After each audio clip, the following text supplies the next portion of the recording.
if you look at the fact that protein is a bunch of little amino acids, and those are basically the building blocks, the groups that make up these larger protein molecules, what has to happen naturally in the human gut is that peptides that have thousands and thousands of these amino acids bonded together have to be broken down into these smallest of peptides that have only 2 or 3 aminos, and these are diatripeptides. Well, Proto-Whey has a profile that's over 50% diatripeptides, and so once it comes out of the stomach, it's ready for absorption.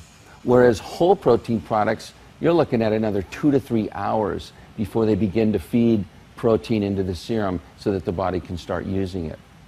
This does a couple of things, actually.